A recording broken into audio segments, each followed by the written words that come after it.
That and their bipartisan efforts to combat China are Democratic Congressman Krishnamoorthi of Illinois and Republican Congressman Mike Gallagher of Wisconsin, who is also the ranking member and chairman, respectively, of the House Committee on the Chinese Communist Party. A lot to discuss on China, but first let's talk about the summit that is happening. I mean, is there anything that the United States can do besides, the White House issuing these warnings to stop what appears to be this arms deal in the making? Well, I think the first thing is just recognize the basic geopolitical reality, which is that increasingly we have an axis of authoritarian countries arrayed against our interests, not just the United States, but all of our allies and partners. Obviously, China is the dominant partner. Vladimir Putin is the junior partner, but it includes North Korea, it includes Iran, it includes countries like Venezuela. And so we don't have the luxury of sort of ignoring certain parts of the world. We need to have a global strategy. We need to be engaged. We need to be in the business of recruiting our own allies and partners, because we actually have the luxury of having capable, competent allies and partners, a network of alliances that we've built painstakingly over the last few decades. That's really a unique source of strength we have relative to China. Yeah, but we see how they are obviously being pushed closer and closer together, growing closer. I mean, how worried are you about the Putin and Kim alliance that we're seeing? I'm concerned, but at the same time, as you mentioned before, I think it is a sign of desperation on the part of Putin. He knows that things aren't going as well as he'd like in Ukraine, and we've seen some recent momentum, maybe some breakthroughs through the defensive lines of the Russians. And at the same time, the North Koreans are very desperate. They need food, they need energy. But what they're going to supply aren't necessarily the best artillery shells in the world.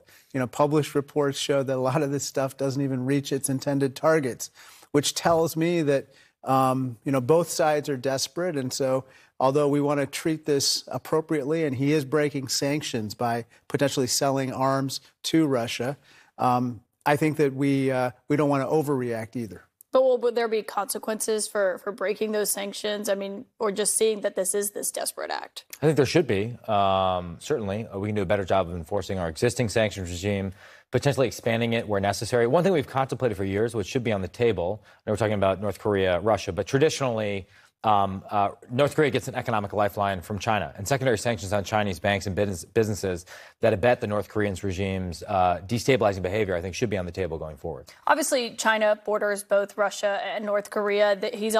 President Xi has also been forging ties with both of these countries. He has not yet, based on what we know, and tell me if that's different, supplied arms to Russia to use in Ukraine. What do you think he makes of what we're watching play out with this slow train moving there? I think he probably has some concerns as well. He wants to know probably what is being given in return for the arms that are being supplied to Russia. Because remember, the North Koreans want certain nuclear technology as well as satellite technology, which the Chinese have been very reluctant to provide to them. And I presume that they wouldn't want the Russians to provide that either to the North Koreans. So I think he'll be watching that carefully. So far, the Chinese themselves have not supplied lethal aid to the conflict. But we want to watch that very, very carefully as well. Yeah. And I should note the reason that the both of you are here is you are here in New York meeting with financial leaders, kind of working through these so-called war games on the risks of what China invading Taiwan, what that could look like. I mean, what's your message to them? What are you saying to them? Well, to connect it to our previous topic, Korea, obviously in China, there's a cult of the Korean War that's popped up recently. The highest grossing Chinese movie of all time is a movie about the Korean War. And I think it's part of a preparation by Xi Jinping to prepare his country for conflict with the West. So what we need to be signaling in no uncertain terms is that an attempted PLA invasion of Taiwan, A, would fail, and B, would be met with a united response from the West. The consequences of taking such a destabilizing action, the consequences of undermining peace and stability across the Taiwan Strait would be catastrophic for Xi Jinping. And that's another lesson of Ukraine, right? Obviously, deterrence initially failed in Ukraine. The cost has been enormous. We need to ensure that Taiwan's future doesn't become Ukraine's present by doing things like arming Taiwan with Harpoon missiles, replenishing our stockpiles of long-range precision fires, and doing what we tried to interrogate earlier today, which is what are the financial and economic levers we can pull now in order to put ourselves in a more advantageous position, again, with the overall focus of deterring a war with China, which would be catastrophic. China has been having a ton of economic issues back at home. And President Biden, when he was just wrapping up his trip in Vietnam, he was asked if he thought that would deter them from, or make it more likely that they would move on Taiwan. He said no. Is that something is that an assessment you agree with? Or do you think it could make someone who is very risk averse less risk averse? Potentially. I mean, if Xi Jinping thought his economic back was against the wall and he didn't think that he could repair what's happening in China, which is a dismal economic situation, it's quite possible he could resort to the nationalism card. And that would be very dangerous, as you know. It would be a horrible day for the world were an open conflict to happen over Taiwan. And so Mike is right that we have to do everything we can to deter that from happening.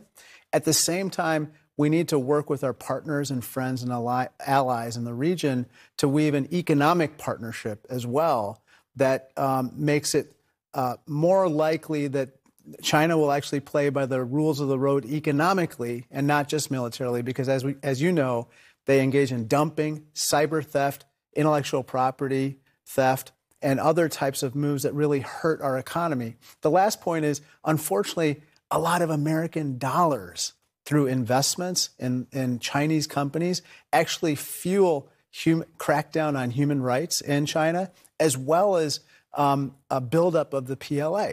You know, the Federal Thrift Savings Plan, which Mike and I are a member of, actually has index funds in it that are invested in companies that provide surveillance equipment for the Uyghur genocide, also aircraft engines and parts. And when you bring that up with those industry leaders, what do they say?